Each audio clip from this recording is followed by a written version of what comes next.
Eu sou o Dr. Nelcivone Soares de Mello, sou médico hematologista e patologista clínico, diretor técnico do laboratório Jarbas Dolles.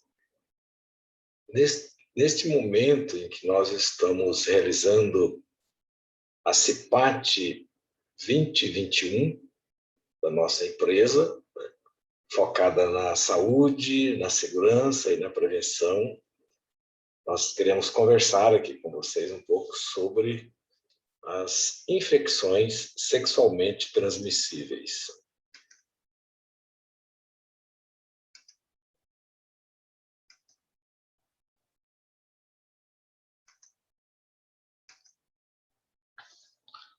Aí estão as minhas credenciais. Essa é a nossa agenda. Do que nós vamos conversar nesse breve encontro? Então, nós vamos ver o que são as ISTs, qual a diferença de ISTs para DSTs, o modo de transmissão dessas infecções, os principais sintomas, como se faz a prevenção, alguma informação sobre o tratamento e uma lista das principais infecções sexualmente transmissíveis. As infecções sexualmente transmissíveis, antigamente, eram chamadas de doenças sexualmente transmissíveis. Elas são infecções contraídas principalmente pelo contato sexual, né? E qual é essa diferença entre IST e DST? Então, nós chamamos de infecção a presença do agente infeccioso no organismo, que pode, inclusive, passar desapercebida. Muitas vezes a pessoa é assintomática e nem sabe que está com aquela infecção. E já na doença, nós temos sinais e sintomas visíveis. O Ministério da Saúde recomenda que, atualmente, nós adotemos essa nomenclatura de infecções sexualmente transmissíveis. Como elas são transmitidas? De várias maneiras, sendo que a principal delas, né, como isso já está traduzido no próprio nome, é pelo contato sexual, por qualquer via, né? Principalmente o sexo inseguro, sem o uso de camisinha. Mas podem ocorrer também transmissões de outras maneiras, como, por exemplo, transmissão da mãe para o filho durante a gestação, no momento do parto, da amamentação, e também pelo compartilhamento de agulhas de pessoas usuárias de drogas que às vezes compartilham esses instrumentos e se contaminam, né? Também com objetos cortantes contaminados, como, por exemplo, alicates de unha. E uma via que não é desprezível é pela via da transfusão de sangue contaminado, que, apesar de todos os cuidados que se toma atualmente com as transfusões, é possível que ainda haja alguma contaminação por essa via. Os sintomas das infecções sexualmente transmissíveis são variados e nem todas, né, apresentam sintomas. Tem algumas que são completamente assintomáticas, os sintomas são bastante variados e algumas manifestações clínicas acendem um alerta, né, para a presença de uma IST. Quais são esses sintomas, então? Aqui, na região genital, por exemplo, no pênis, na uretra, vagina, ânus, nós podemos ter presença de secreções, né, geralmente de coloração amarelada ou esverdeada, coceira no local, cheiro forte e, às vezes, presenças de feridas, né? Algumas infecções começam com uma ferida ou a presença de verrugas, como acontece no HPV, verrugas com aparência de couve-flor. E dor ou ardor ao urinar também é bastante comum, e nas mulheres o relato de dor na relação sexual. Em algumas infecções isso pode acontecer. Essa dor durante o ato sexual recebe o nome de dispareunia. Como é que se previne as infecções sexualmente transmissíveis? Principalmente pela adoção de um comportamento de sexo seguro, ou seja, reduzir o número de parceiros sexuais, usar sempre a camisinha, seja qual for o tipo da relação sexual. Tem doenças que são preveníveis por vacina, como, por exemplo, o HPV e a hepatite B. Então, é altamente recomendável, né, que todas as pessoas se vacinem contra essas doenças para as quais as vacinas estão disponíveis, né? E essas vacinas fazem parte do calendário de vacinação adotado no Brasil, e para os profissionais de saúde, então, não tem conversa, é obrigatório a vacinação, principalmente para a hepatite B. E não compartilhar objetos cortantes, como alicates de unha, e também objetos perfurantes, né, de uso pessoal. Isso é muito importante. Como é feito, então, o tratamento das ISTs?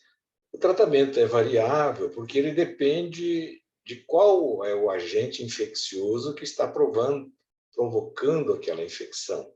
Então, as infecções podem ser causadas por bactérias, por fungos, por protozoários ou por vírus.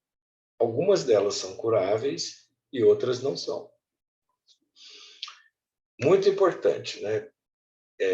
Realizar o tratamento de uma IST, ele é essencial para garantir a interrupção da cadeia de transmissão, porque uma pessoa que tem uma infecção e não trata, ele vai continuar transmitindo essa infecção para outras pessoas, principalmente se ele tiver um comportamento sexual de risco, né? Um relacionamento aí com vários parceiros, então ele vai propagando aí a cadeia de transmissão da infecção.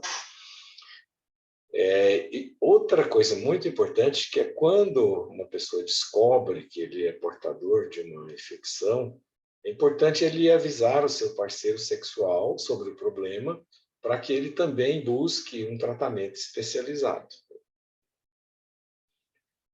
E quais são, então, as principais infecções sexualmente transmissíveis? Eu fiz aí uma lista, né? Depois infelizmente, nós não temos tempo de entrar em detalhes sobre cada uma dessas infecções. Nós vamos tratar, assim, resumidamente, uma informação sobre todas elas, sobre essa lista que vocês estão vendo aí, né?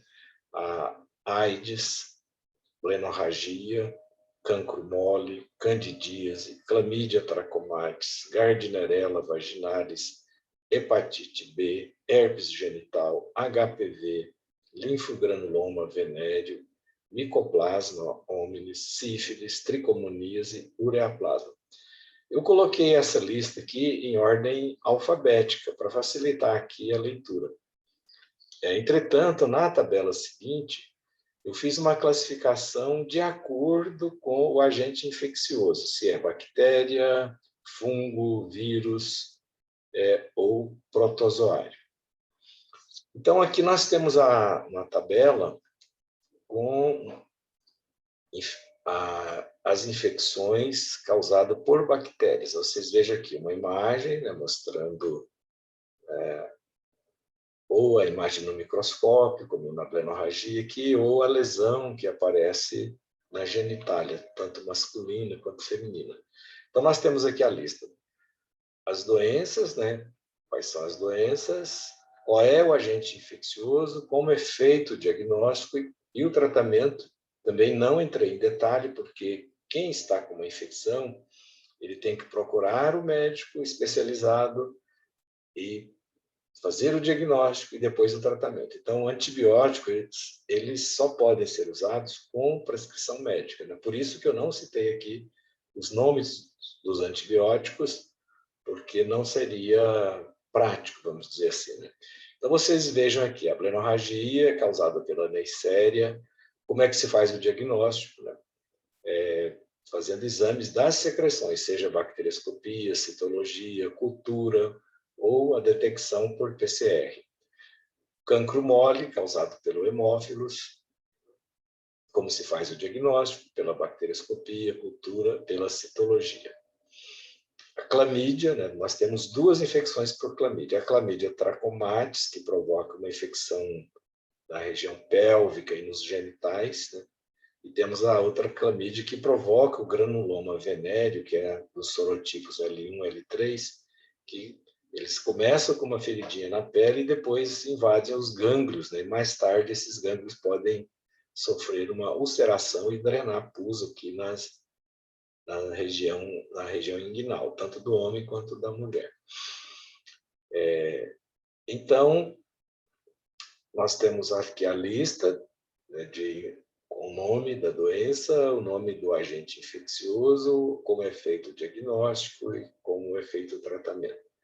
Essa tabela aqui é parcial, porque tem ainda uma outra tabela, continuação das infecções bacterianas.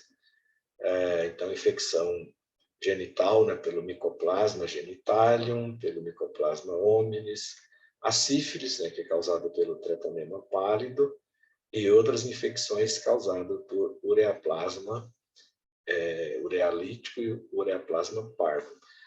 Eu não tenho tempo, né, como eu disse, de entrar em detalhes, porque existem pequenas diferenças nas apresentações clínicas, no tipo de secreção de cada uma dessas infecções bacterianas.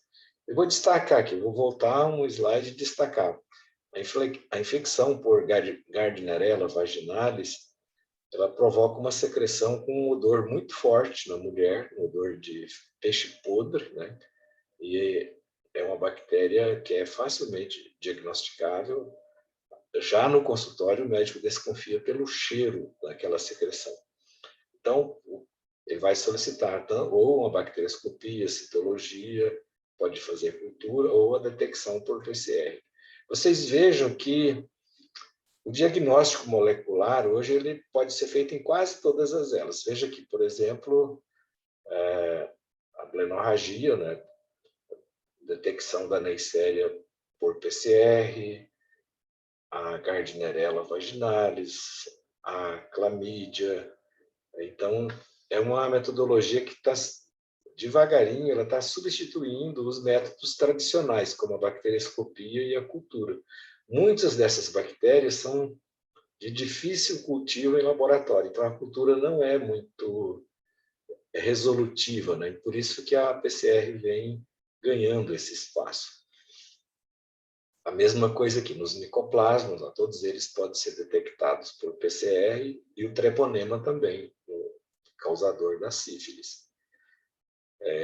A detecção pelo treponema é só na fase inicial da doença, no chamado de sífilis primária, quando tem uma úlcera. Depois essa úlcera desaparece e nós vamos só encontrar os anticorpos no sangue através da técnica de VDRL ou a imunofluorescência FTABS, IgG e IgM. E o ureaplasma a gente detecta por PCR também. Aqui nós temos um exemplo, né, de uma IST causada por fungos, que é a Candida albicans. Então, a candidíase, ela provoca uma secreção espessa, né, em forma de coalhada na região genital, principalmente da mulher. No homem, provoca mais um prurido na cabeça do pênis. E o diagnóstico é feito também ou pelo exame micológico direto, ou pela cultura, pela citologia, ou a detecção da cândida pelo PCR. É importante aqui um destaque, que a cândida ele é um habitante normal do intestino. E muitas vezes a mulher contamina que é a região genital quando vai fazer a sua higiene íntima, né, após evacuações, então ela pode trazer cândida da região do ânus aqui para a região genital, contaminando. Então, aí nesse espaço aqui da vagina, a cândida cresce e provoca então esse incômodo, muito prurido e essa secreção aí muito espessa. No caso dos protozoários, nós temos um exemplo aqui que é da tricomoníase.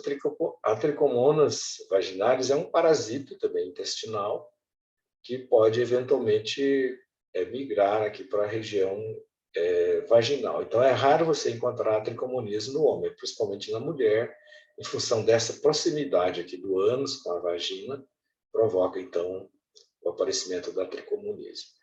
O diagnóstico da tricomoníase também pode ser feito tanto pelo exame a fresco, pela bacterioscopia, citologia e também a detecção pelo método de PCR. E o tratamento também é com antibióticos. Aqui nós temos agora vários exemplos, né, de ISTs causadas por vírus. Então, veja aqui a HIV/AIDS, né, a hepatite B, o herpes genital e o condiloma acuminado. Então, o HIV já foi um problema assim, muito sério, continua sendo sério, mas não é mais uma sentença de morte como era antigamente. Então, hoje nós temos medicamentos eficazes, os chamados antirretrovirais, né, que conseguem controlar a doença. Ainda é uma doença incurável. Como eu disse lá atrás, tem doenças que são curáveis, outras que são incuráveis. A hepatite B e o HIV são dois exemplos de doenças incuráveis. Por sorte, né, para a hepatite B, nós temos vacina. Então, se as pessoas vacinam, elas não vão ter a doença. Então, os exames aqui para o diagnóstico do HIV, como vocês sabem, é a pesquisa dos anticorpos anti-HIV ou a detecção do vírus por PCR em amostra de sangue. Da hepatite B, a mesma coisa, nós temos a pesquisa de antígenos e anticorpos no sangue, existem vários, né? Isso o médico vai orientar o pedido, então nós podemos realizar tanto a pesquisa de antígenos e anticorpos no sangue, quanto a detecção do vírus também pela técnica de PCR. O herpes genital, ele provoca essas bolinhas, né, tanto na região genital quanto na região oral também. A infecção pelo vírus herpes simples tipo 1 provoca mais, ela tem uma afinidade mais pela região da boca, já o tipo 2 pela região genital. Quando existem essas bolhas, né, nós podemos fazer a detecção pelo PCR do líquido aqui de uma bolha